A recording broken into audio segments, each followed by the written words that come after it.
So I saw the Joker movie and it is not a good movie. Oh, it is so bad. People are raving about this movie, how good this movie is, and it is. It is not good. It is so bad. Oh, um, so I'm gonna destroy this movie for you if you haven't seen it. This is like spoiler central, but don't waste your time. Really, do not waste your time. It is so bad. Oh, um, let's start with the good stuff because I don't know where else to start. Really, it's just it's so bad. Um, so the good stuff, cinematography is great. It's excellent. I don't see a movie for the pretty pictures though, so that doesn't make a movie for me. If I want to see pretty pictures, I'll go to an art gallery. So yeah, you did good with the camera and the lighting. Yippee! I can enjoy movies that have bad cinematography. Um, the acting is good,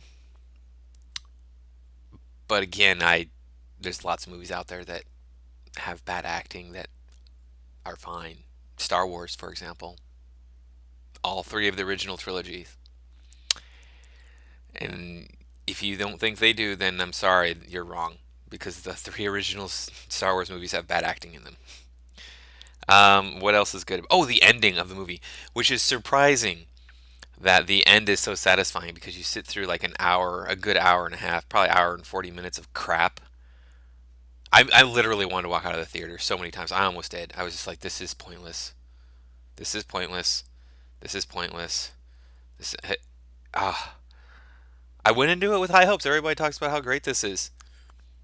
I was so bored. Oh man, it's so boring, pointless. And then the ending is actually satisfying. They actually get to, in the ending, they start doing the things that they should have been doing throughout the whole rest of the movie. So let's get started on let's oh, the bad stuff is we'll start with wokeness. This movie is so woke, it's scary. Yeah, if you've been watching my channel, I'm not a fan of the SJW PC woke crowd thing that's going on here in the world. Yeah, I don't think you deserve special brownie points because of your skin color, your gender, your disability, or your beliefs. Nope, don't believe it for a second. You have to earn your way just like everybody else. You shouldn't get special treatment because you're not white and male. Um, so yeah, all of the bad people in the movie, all of them are, imagine this, white. All of them. And all of the non-white people in the movie are good. Let's go ahead and address the exceptions that some of you who've seen the movie might be screaming about right now. Um, there is a black woman on a bus who is rude to the main character, Arthur. Arthur Fleck is the Joker. She's rude to him. I've been told, looking at other reviews of this movie, that she's rude to him because this is the big city. There are crazy people in the big city, and having dealt with dozens or hundreds of crazy people by this point when you're an adult, it's just easier to yell at them and tell them to shut up and leave you alone than it is to be polite and respectful of them. I've only lived in the big city for about 3 years of my life. That was in Los Angeles. I now work in Los Angeles, and there are crazy people there, and I do have interactions with them, unfortunately. Fortunately, I've never had to be rude to any of them, but yeah, that does. There are crazy people in big cities. So this is Gotham City, of course. Looks like it's shot in New York City. It's not shot in Chicago. I'm pretty sure. I've been to Chicago a bunch of times. And this does not look like Chicago. So there are crazy people, I'm sure, all over New York, and I don't know how you would deal with him. So maybe this person is not being evil in any way, but just trying to protect herself and her child from who is a crazy person. There's no question throughout the entire movie that Arthur Fleck is not crazy. He is definitely crazy, which is the real problem with this movie. Okay, the other time that people who are not white are rude in this movie, or disrespectful, evil in some way in this movie. I can't actually say for sure that the people in this scene that are acting evil are not white. The camera doesn't settle on them long enough for me to determine their ethnicity. At the beginning of the movie, some kids, teenage boys, take something from Arthur, take a sign from him, and then he chases them down and then they beat him up. And I think those boys are Hispanic, but I can't tell for sure. They could be Asian, they could be white, they could be a mix, they could be all three of those things, or just two of those. It could be Asian and Hispanic, or white and Asian, or white and Hispanic. I don't know. Like I said, the camera doesn't show them well enough to determine what race or ethnicity they are. So there's basically like nobody in the movie who is not white who is disrespectful. Imagine that. Hard to believe, right? Because, people who aren't white are just all good all the time. Okay, so are there good white people in the movie? As far as speaking roles are concerned, I count only three white people who are not showing any disrespectful qualities or evil qualities in them. One is Bruce Wayne. The child Bruce Wayne is in the movie. He's like 10 or 12 years old, somewhere in that range. He has, I think, one word in the whole movie. He says Bruce. He says his name. He doesn't display any evil characteristics. There is a flashback of a psychiatrist talking about a patient's behavior. He is not depicted in any way as evil. And then there is a white man who is a coworker of Arthur Fleck's, who is depicted as a good guy, but he gets a pass because he's a midget. So he is disabled or has some sort of deformity. So therefore, he doesn't qualify as being above the progressive stack. White men are above the progressive stack. It doesn't apply to them. If you have a disability of some sort, especially an obvious one and a physical one, like a midget, then you're on the progressive stack. It doesn't matter if you're white and male or not. You still might be higher up on the progressive stack, but you're still on the progressive stack. So he gets a pass. So basically, there's only two people in this film that are white that are not shown as being evil in some way. And one of them is, one of the most popular superheroes of all time, Batman. So of course he's not going to be shown to be evil in any way. Let's see what else is. Oh yeah, so Arthur Fleck is an incel, and we're constantly reminded of how evil he is. Incel being an incel is bad. We're reminded very much that he is an incel. He is an involuntary celibate. Yeah, so it's also there's a lot of the rich are bad and the white man is bad. It's not the white man being bad part is not so much thrust into your face, but it's shown that like, rich white men. There's rich white men, and hey, they're the bad guys in the film. Um, they're all like they're the reason for Arthur Fleck becoming the Joker, sort of. They're like we're kind of like it's kind of implied that they're the reason why Arthur Fleck becomes the Joker. So, oh, another thing with the wokeness is we see black women in as doctors and counselors in this film. So, not that black women can't do that stuff, but that's more commonly something that you would see a white person in that role. I've never seen a black psychiatrist or psychologist ever. Not that they don't exist, but I've never seen one. It's this movie was so obvious, so on the nose. There's a thing in storytelling called show don't tell. I've talked about this before doing my Star Wars review, probably doing a couple other things too. You show, you don't tell. This movie's all about telling us what the problems are. There is a delusional fantasy that Arthur Fleck has that's so obviously a delusional fantasy. It made me sick because this is made out to not be a delusional fantasy of his. But it's so obvious that it is to me. It was like so obvious to me. It's like this is just okay. He's being delusional. Every time I see this, so he imagines himself having a relationship with his neighbor, a sexual relationship with his neighbor. Um, and Yeah, it's so obvious to me that that couldn't happen because he's depicted as insane from the first moment of the film. He's insane. It's it's obvious. He's already insane. He is already the Joker from the very beginning of the film. This is not the story about him becoming the Joker. He is already the Joker from the very beginning.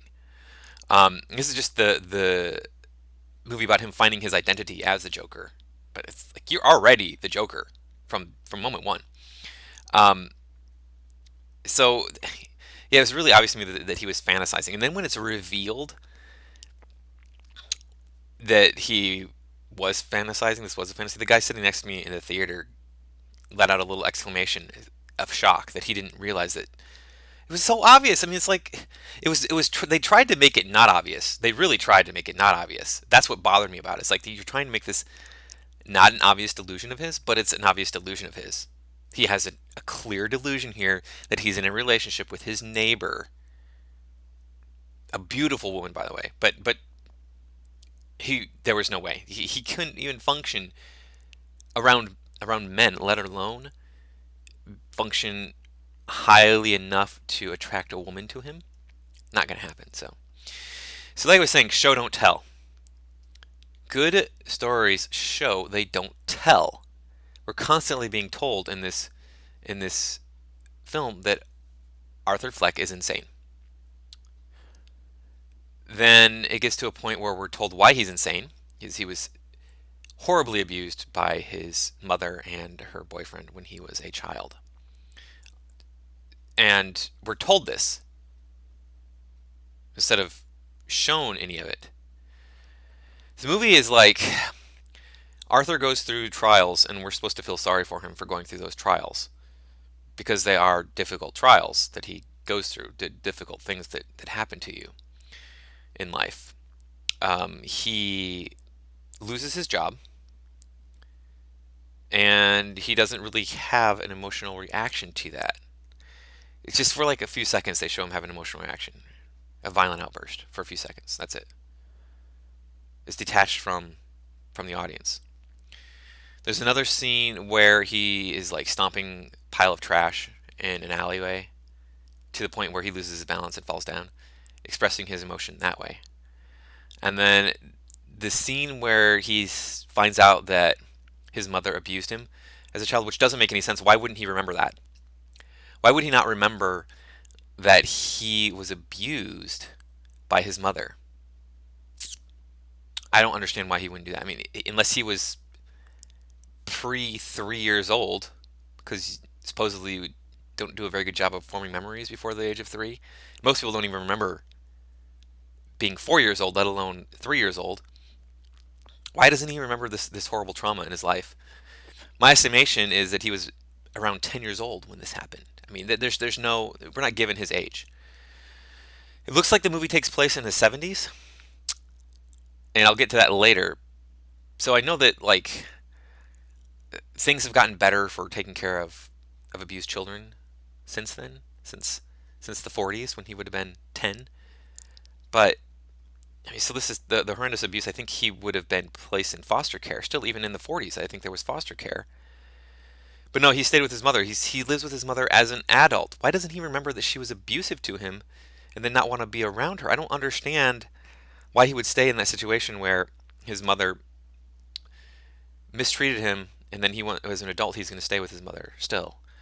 Um, so when he finds out that his mother abused him, which he does have an emotional outburst, but we're not really shown how to his feelings and the emotion, and that's what I need to see in this movie. I need to understand his pain, his suffering. I need to really feel it. I need to see it in his face. I need to see it in his. I need to hear it in his words and see it in his actions. I need to really understand this person is suffering, and I don't understand that. When he goes through most of the trials and stuff, he's laughing. He's smiling. He's not crying. He's not in misery.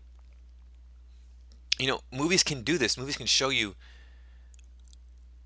while they're telling you. This clip here from The Incredibles, it gets me every single time. Oh, I break down every time from this clip right here.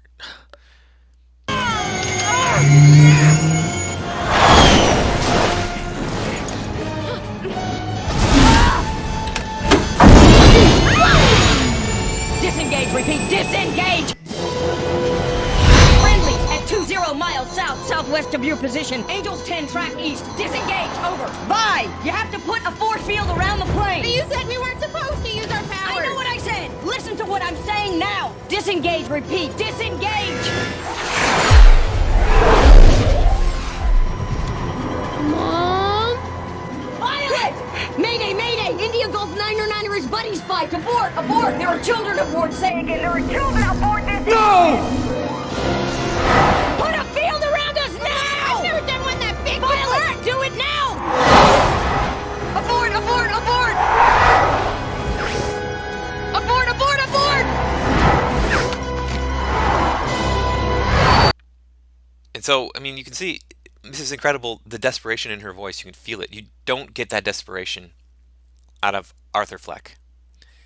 You don't get it from him. He's just an insane person from the get-go. He's already the Joker. So this is what happens to him. Why he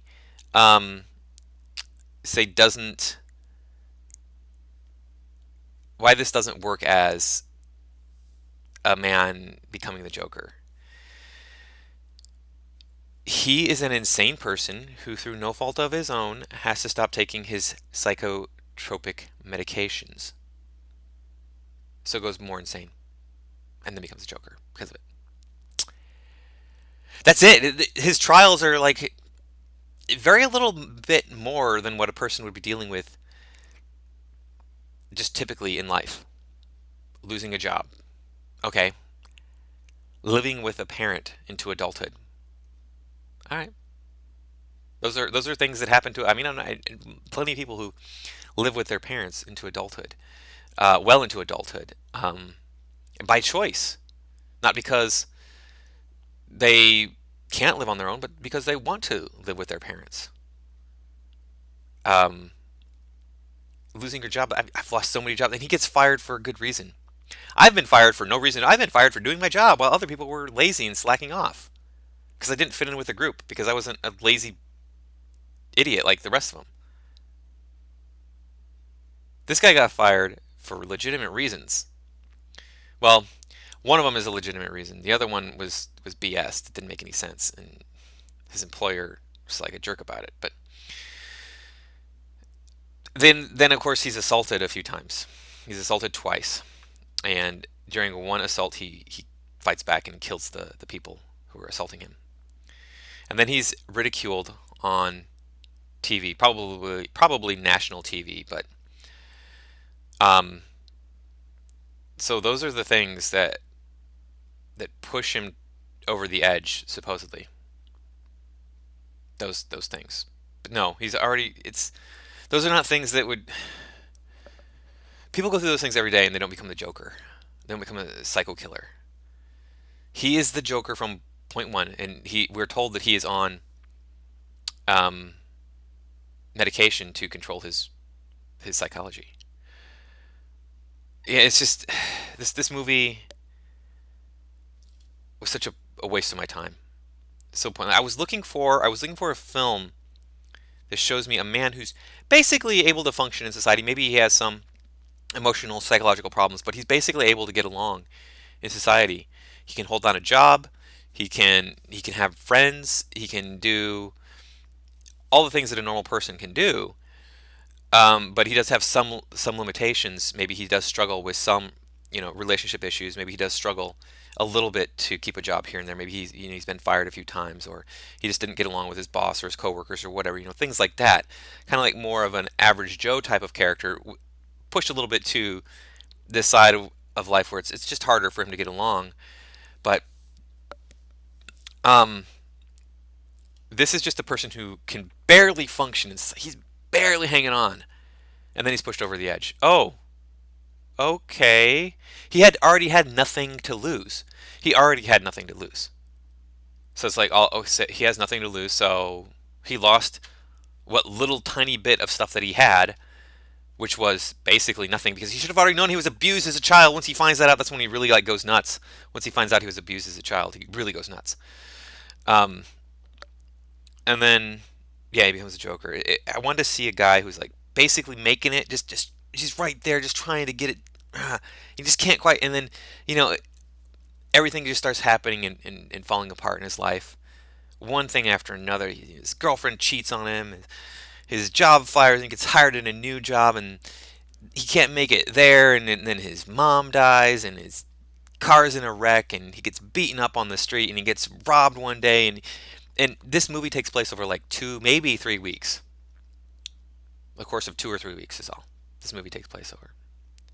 This should have been a year in the life of Arthur Flick, him losing his way over a long period of time, because it's going to take time for a person to fall so far that they just can't get back up, and they turn into a monster. And this film is heavily based on, if you've been watching my Force Awakens series, this film is heavily based on coincidence. Can't stand these mega coincidences in movies. This movie would not happen if it weren't for impossible coincidences.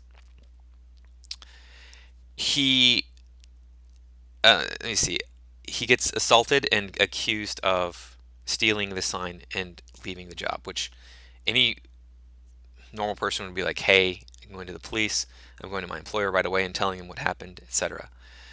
Whatever. And then his coworker gives him a gun to get him fired and tells him he has to take the gun on his job, or otherwise he's going to get pushed around and hassled. So then the gun is exposed at the children's hospital, and he gets fired because he has a gun on job around children. Then he gets beaten up again. Only this time he has the gun, so he defends himself. Then his mom has a stroke, and yeah, all these things just happen one after the other. Oh, the other thing is his social work. He's in like city social work program so that he can get his medication and talk to a counselor. The city cuts funding on that. All this stuff happens all within 2 weeks. I'm like, that could happen, but it's pretty coincidental. You spread that out over some time, make the movie feel real. It's just, yeah, it didn't feel real to me, but it was supposed to be a real movie.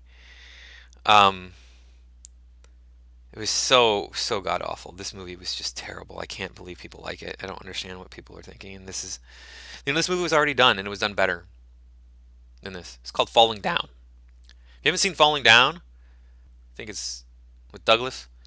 Um, it's a good movie, and I didn't fully appreciate that movie until I moved to LA, and then I was like, I understand how this guy turned out the way he did in the end, because yeah, living in LA will do that to you. This Joker movie, it just falls flat. It doesn't have the oomph to make me feel anything for this character. We don't see his strife, his personal inner struggle. We don't see his interpersonal struggle. He doesn't have an interpersonal struggle. His interpersonal struggle is, oh, I'm not taking my meds anymore. That's it. There's nothing else to his personal struggle. He's always been the Joker, and he just needed that push of not having his medication and a gun in his hand to take on that persona. And then a couple other things that stood out to me that took me out of the film. When he gets fired, he's talking to his boss on a payphone at night. We're told it's October in the beginning of the film, so night could come at say 7 o'clock. It could be 10 o'clock at night still. It could be 1 in the morning. Why is he talking to his boss on the phone on a payphone? I mean, his boss didn't call him because he's on a payphone. You don't call payphones. So he called his boss in the middle of the night to get fired. What reason would he have to call his boss? It's just okay, whatever. And then another thing, I mentioned this movie looks like it's set in the 70s. He goes to walk through an automatic door, and it doesn't work. He tries to go through it, and it doesn't open. So he waves his hand up above his head to hit the sensor. The above the head sensors on doors are like 2 years old. That's like 2 year old technology from today. In the 70s, it would have been a rubber mat that he would have had to have stepped on to get that door to open. So it's stuff like that that doesn't make any sense, as well as all the other problems this movie has. Anyway, yeah, this movie just super disappointing to me. Thanks for watching. See you next time.